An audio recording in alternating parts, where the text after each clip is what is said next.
Good morning दोस्तों, मैं अपने चैनल एग्ज़ाम कोड में आपका स्वागत करता हूं। आज हम बात करने वाले हैं स्टैटिक जीके के मोस्ट इम्पॉर्टेंट क्वेश्चंस के बारे में, ठीक है, जो कि हर एक एग्ज़ाम के लिए इम्पॉर्टेंट है। फ़िलहाल के तौर पे एनटीपीसी ग्रुप डी के लिए ये स्पेशल चलाया जा रहा है, ठीक है। और ये जो क्वेश्चन है एक तरीके से सभी एग्ज़ामों के लिए इम्पॉर्टेंट रहता है, ठीक है, स्टैटिक जीके का। और जो मैं क्लास अभी चला रहा हूँ स्पेशली तौर से यह एनटीपीसी ग्रुप डी के लिए भी इम्पॉर्टेंट है, ठीक है। तो जो भी मेरी क्लास को देखता है, ठीक है, अगर उसे क्वेश्चन पसंद आए तो ही सब्सक्राइब करेगा, अगर नहीं आते हैं तो कोई बात नहीं, ठीक है। अगर आपको आएगा तो आप ज़रूर करोगे, नहीं आएगा तो नहीं करोगे, सिंपल सी बात है। इसमें फोर्स को लेकर की बात है नहीं। तो चलिए बिना देर किए हुए हम शुरुआत करेंगे क्वेश्चन नंबर फर्स्ट की। क्वेश्चन नंबर फर्स्ट है, और एक बात ध्यान रखिएगा कि 2016 से लेकर के 2020 तक के भी क्वेश्चन पूछे जाते हैं स्टैटिक जीके में, ठीक है। तो अगर मैं बात करूँ तो लगभग 25 नंबर का जो क्वेश्चन है इसी से पूछा जाता है, ठीक है। 25 नहीं तो 22 आप मान सकते हो। लगभग 6-7 क्वेश्चन करंट अफेयर्स रहते हैं, ठीक है। तो इस तरीके से क्वेश्चन पूछे जाते हैं। अगर आपने कंटिन्यू क्लास कर ली तो आपको 25 नंबर कहीं नहीं गया है इस क्लास से, ठीक। तो हमारा जो पहला क्वेश्चन है वो लिखा हुआ है, किसी भारतीय राज्य ने वर्ष 2016-2017 में भारत में उत्पादित चीनी का 1/3 से अधिक चीनी उत्पादन किया है, ठीक है। तो किस भारतीय राज्य में, ठीक है, तो ऐसा कौन सा भारत का राज्य है जिसने 1/3 चीनी से भी अत्यधिक उत्पादन किया है, ठीक है। तो बताइए कौन सा इसका राइट आंसर हो जाएगा। तो गुजरात है, महाराष्ट्र, उत्तर प्रदेश है, कर्नाटक। आपके पास 4 ऑप्शन है, बताइए कौन सा। तो अगर मैं बात कर लूँ कि जो बात कर लें अगर चीनी के बारे में, तो चीनी जो होती है वो हमारी सबसे अधिक कहाँ होती है ये आपको पता ही होगा, ठीक है। और अगर नहीं पता है तो इसे मैं बता भी दूंगा आपको, ठीक है। तो दोस्तों जो चीनी होती है, ठीक है, तो वो चीनी हमारी सबसे अत्यधिक महाराष्ट्र में होती है, ठीक है। तो इन्होंने क्या किया है कि 1/3 से भी अत्यधिक चीनी का उत्पादन किया है। तो लगभग अगर मैं बात करूं तो लगभग 42 टन का, ठीक है, लगभग 42 टन का जो है वह उत्पादन हुआ है, ठीक है, उत्पादन हुआ है। देखिए इसमें मुझे थोड़ा सा दिक्कत होती है लिखने में, मैं समझ रहा हूँ, आपको थोड़ा सा समझ में कम समझा पाता हूँ। क्या करूँ दोस्तों, अब डिजिटल बोर्ड तो है नहीं कि चलो ठीक है आपको समझा दूँ पूरा एकदम बाकायदे, है ना। बाकायदे मतलब आप इस तरीके से पूरी अच्छे तरीके से समझा पाऊँ। लेकिन कहने का मतलब ये है कि अगर आप मेरा सपोर्ट करते हो, जैसे ही मेरा सब्सक्राइबर 25,000 हो जाता है, ठीक है, तो मैं जैसा कि मैंने आपको वादा किया कि मैं डिजिटल बोर्ड ले लूँगा और आपको अच्छे तरीके से वहाँ पर समझा पाऊँ, ठीक है। तो चलिए अगर हम बात कर लें कि किसमें, तो जैसा कि मैंने आपको बताया लगभग 42 टन का जो है उत्पादन हुआ है और यह जो कार्य हुआ है महाराष्ट्र में, ठीक है। चलिए अगले क्वेश्चन की बात करें तो अगला क्वेश्चन हमारा है कि भारत के संविधान में मूल दस्तावेज को द्वारा हाथ से लिखा गया है, ठीक है। तो ऐसा कौन सा मूल दस्तावेज है, ठीक है, संविधान में जिसको हाथ से लिखा गया है, ठीक है, और लिखा भी गया है तो वह किसने लिखा है, ठीक है। तो डॉक्टर BR अम्बेडकर, सरोजिनी नायडू, प्रेम बिहारी नारायण रायजादा, और डी दिया है राजेंद्र प्रसाद, ठीक है। दोस्तों अगर हम बात कर लें कि संविधान, ठीक है, तो संविधान की अगर बात करें तो वह हमारा 26 नवंबर 1949 को अपनाया गया था। कितना, 26 नवंबर 1949 को क्या गया था, अपनाया गया था, ठीक है। और इसलिए आपको ये भी याद रखना है कि 26 नवंबर 1949 को यह भी अपनाया गया। तो अगर मैं बात कर लूँ कि इसको जो दस्तावेज है, ठीक है, तो वो किसने हाथों से लिखा था, तो वो थे प्रेम बिहारी नारायण रायजादा, ठीक है। बहुत लोगों ने सोचा होगा कि डॉक्टर भीमराव अम्बेडकर होंगे, लेकिन ये नहीं है। वो कौन थे, प्रेम बिहारी नारायण रायजादा, ठीक है। चलिए क्वेश्चन नंबर 3 की तरफ चलते हैं। क्वेश्चन नंबर 3 देखते हैं। क्वेश्चन नंबर 3 है कि विटामिन B7 का रासायनिक नाम क्या है। मोस्ट इम्पोर्टेंट क्वेश्चन है, ठीक है।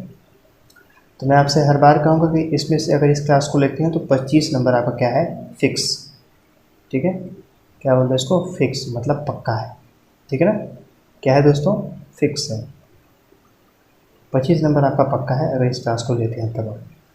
तो विटामिन B7 का रासायनिक नाम क्या है, ये दिया है pantothenic acid, biotin acid, ascorbic acid, folic acid, ठीक है। तो B7 का जो अगर हम बात करें रासायनिक नाम की तो उसका नाम क्या है, बायोटीन, ठीक है। तो B is a right answer. तो अगर हम बात कर लें मुख्य रूप से इसका जो है जिगर से प्राप्त होता है, ठीक है। ये किससे प्राप्त होता है? जिगर से। किससे प्राप्त होता है? बायोटीन अगर हमें प्राप्त करना हो तो ये जो हमारा मुख्य रूप से किससे प्राप्त होता है? जिगर से, ठीक है ना। और यह एक कार्बनिक यौगिक है। किस प्रकार का यौगिक है? अगर बात करें किस प्रकार का यौगिक, तो ये कैसा होता है? कार्बनिक यौगिक है, ठीक है, कार्बनिक यौगिक है। और ये कहाँ से प्राप्त होता है? तो जिगर से। और B7 का जो रासायनिक नाम है क्या है? वो है बायोटीन, ठीक है। तो जितना देखिए जो हो सकता है मुझसे, आपको पता है ये मोबाइल पे बताया जा रहा है, ठीक है। तो आपको जितना हो सकता है उतना मैं बताता हूँ। डिजिटल बोर्ड होता थोड़ा और भी बताता, ठीक है। तो क्वेश्चन नंबर 4 है कि हॉकी दिग्गज मेजर ध्यानचंद्र का जन्म कहाँ हुआ था? ये तो आपको सबको पता होगा। ये क्वेश्चन यूपी पुलिस में पूछा भी क्वेश्चन गया है, और आरआरबी में ये क्वेश्चन भी पूछा जा सकता है, एनटीपीसी ग्रुप डी में भी, ठीक है। तो मेजर ध्यानचंद का जो जन्म हुआ था वो कहाँ हुआ था? इलाहाबाद में हुआ था, ठीक है ना। इलाहाबाद में मेजर ध्यानचंद जी का जन्म हुआ था, ठीक है। तो अगर हम बात कर लें कि मेजर ध्यानचंद जी का जो जन्म दिवस इलाहाबाद में हुआ था, तो 29 अगस्त को यह इनके एक तरीके से मनाया जाता है राष्ट्रीय खेल के दिवस में, ठीक है, ठीक है। और इन्हें हम क्या कहते हैं? ध्यानचंद को हॉकी का जादूगर भी कहते हैं, ठीक है। अगर पूछते हैं कि हॉकी के जादूगर कौन है, तो वो है मेजर ध्यानचंद। और मतलब इनकी वजह से जो है कि 29 अगस्त को क्या बनाया जाता है? राष्ट्रीय क्या होता है? राष्ट्रीय खेल दिवस मनाया जाता है, ठीक है, नेशनल। चलिए क्वेश्चन नंबर 5 है हमारा कि मुंशी प्रेमचंद्र का जन्म कहाँ हुआ था? ये तो सबको पता होगा कि मुंशी प्रेमचंद्र जी का जन्म वाराणसी में हुआ था। कहाँ पे? बनारस में, ठीक है। अगर हम बात कर लें इनके मुख्य रचनाओं के बारे में, तो मुख्य रचना है इनकी गोदान, ठीक है, कर्मभूमि,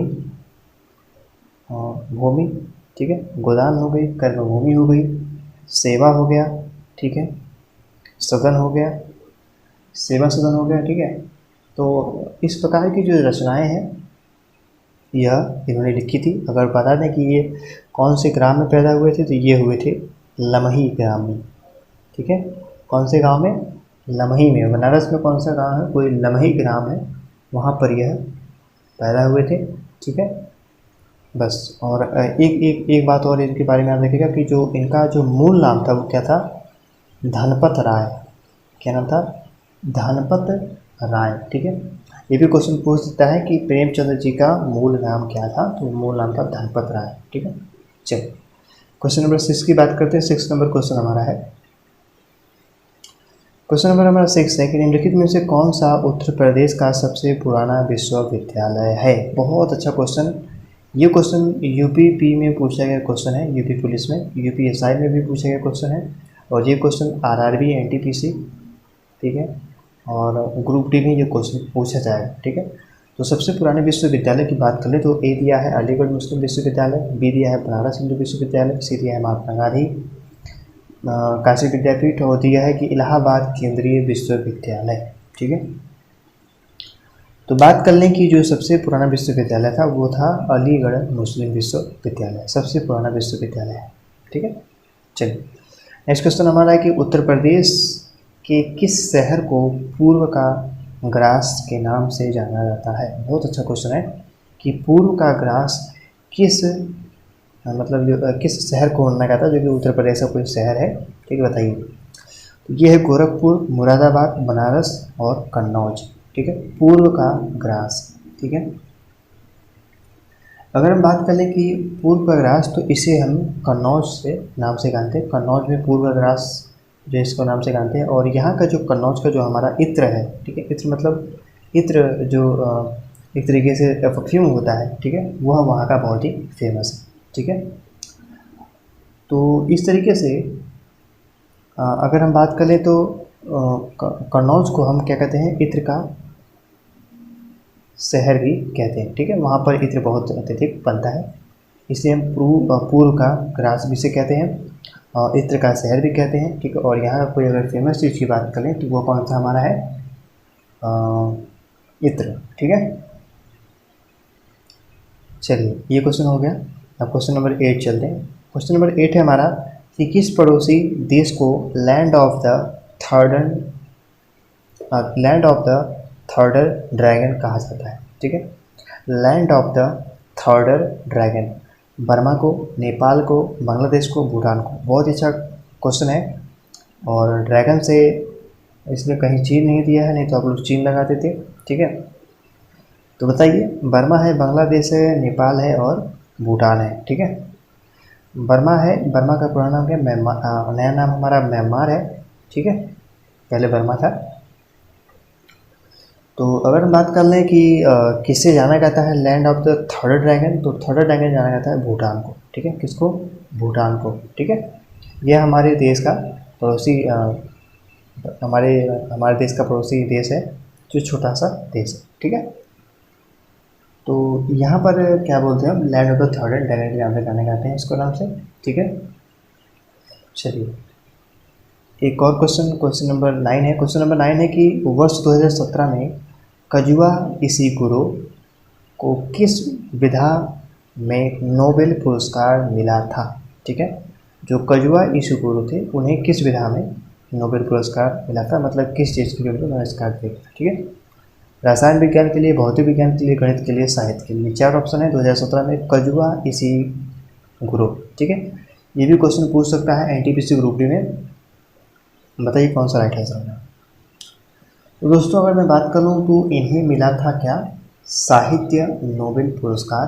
ठीक है, और जो कि कजुओ जो कि जापानी है। ठीक है, तो बचपन से ये ब्रिटेन में रहते हैं। ठीक है, इन्हें किस पे मिला था? ये मिला था साहित्य में। ये जो है कि जापानी है एक तरीके से। ठीक है, और ये फ़िलहाल अगर रहते हैं तो ये ब्रिटेन में रहते हैं। ब्रिटेन में हम आज तरीके से लंदन कह सकते हैं, यूके कह सकते हैं। ठीक है, और इन्हें कजुओं ने अपने the remains of the day में उपन्यास के लिए यह प्रसिद्ध है। क्या नाम है इनका? The remains of the day के नाम से क्या है, यह प्रसिद्ध है। ठीक है, चलिए क्वेश्चन नंबर 10 की बात कर लेते हैं। क्वेश्चन नंबर 10 हमारा है कि पाकिस्तानी सीनेट में विपक्ष की पहली महिला नेत्री कौन है? ठीक है, तो अगर पाकिस्तानी सीनेट के विपक्ष की अगर हम बात करें पहली महिला नेत्री के बारे में, ठीक है, तो वो हमारी कौन सी है, ये आपको बताना है। बहुत ही अच्छा क्वेश्चन है। भारत से भी तो पूछता ही है, पाकिस्तान से भी क्वेश्चन पूछता है। ठीक है, तो इसका राइट आंसर हमारा है शेरी रहमान। ठीक है, तो सी इज़ अ राइट आंसर। ठीक है, क्वेश्चन नंबर 11 की बात करते हैं। क्वेश्चन नंबर 11 है कि सीकर तकनीकी के साथ भारत की क्रूज मिसाइल कौन सी है? ठीक है, बहुत ही अच्छा क्वेश्चन है कि भारत की क्रूज मिसाइल कौन सी है। ठीक है, तो भारत की जो क्रूज मिसाइल है वो कौन सी है? ब्रह्मोस। ब्रह्मोस क्या है? एक तरीके से भारत की नदी जो कि ब्रह्मपुत्री और एक तरीके से रूस की नदी से मिलकर बना है। क्वेश्चन नंबर 13 है कि भारत और पाकिस्तान के बीच कितनी सीमा ट्रेन चलती है? ठीक है, भारत और पाकिस्तान के बीच कितनी सीमा पार ट्रेन चलती है? ठीक है, बहुत ही अच्छा क्वेश्चन है। और भारत और पाकिस्तान के जो बीच की जो ट्रेन है वो कितनी चलती हैं? तो वो चलती है हमारी 2 ट्रेन। ठीक है, अगर उन दोनों ट्रेनों के बारे में बात कर लें तो वो ट्रेन है हमारी पहली थार एक्सप्रेस। ठीक है, कौन सी है? पहली ट्रेन हमारी है थार एक्सप्रेस। ठीक है, और हमारी जो दूसरी ट्रेन की बात कर लें तो वो कौन सी हमारी दूसरी ट्रेन है? ठीक है, समझौता एक्सप्रेस। ठीक है, समझौता एक्सप्रेस। ठीक है, तो हमारे भारत और पाकिस्तान के बीच जो सीमा पार ट्रेन चलती है वो कौन सी है? मैंने 2 बता दिया दोनों ट्रेनों का नाम। ठीक है, क्वेश्चन नंबर 13 है कि हाल ही में एक वैश्विक डाटा चोरी अपराध किस कंपनी के नाम से आया था? ठीक है, Amazon, Google, Cisco, Cambridge Analytica. ठीक है, तो वैश्विक डाटा चोरी के अपराध में कैम्ब्रिज एनालिटिका को उसका नाम आया था कंपनी का, जिसे बंद कर दिया गया है। ठीक है, तो ये भी क्वेश्चन इम्पोर्टेंट है। क्वेश्चन नंबर 14 है हमारा कि 15वीं रूस भारत चीन त्रिपक्षीय विदेश मंत्रियों की बैठक दिसंबर 2017 में कहाँ हुई? ठीक है, तो अगर हम बात कर लें कि इनकी बैठक के बारे में, तो इनकी जो बैठक हुई है वो हुई है एक तरीके से, कहाँ पे हुई है, तो वो हुई है नई दिल्ली में। ठीक है, तो D is the right answer. Question number 15 और ये लास्ट आंसर है जो कि आपको कमेंट बॉक्स में देना है कि भारत में ब्रिटिश शासन का बड़े पैमाने पर विस्तार सहायक संधियों के माध्यम से हुआ जो गवर्नर जनरल के शासनकाल में हुआ था। ठीक है, मतलब शुरू हो गई थी। 4 ऑप्शन है लॉर्ड वॉरेन हेस्टिंग, बी है लॉर्ड कॉर्नवालिस, सी है लॉर्ड वेलेस्ली, डी दिया है लॉर्ड क्लॉय। ठीक है, तो ये 4 ऑप्शन है और आपको इस क्वेश्चन का आंसर मुझे कमेंट बॉक्स में देना है। ठीक है, और बताइएगा कि क्लास कैसी लगी। क्लास अगर अच्छी लगी हो तो लाइक करिएगा, शेयर करिएगा, सब्सक्राइब करिएगा। मिलेंगे अगली क्लास में, तब तक के लिए नमस्कार, धन्यवाद, थैंक यू सो मच दोस्तों।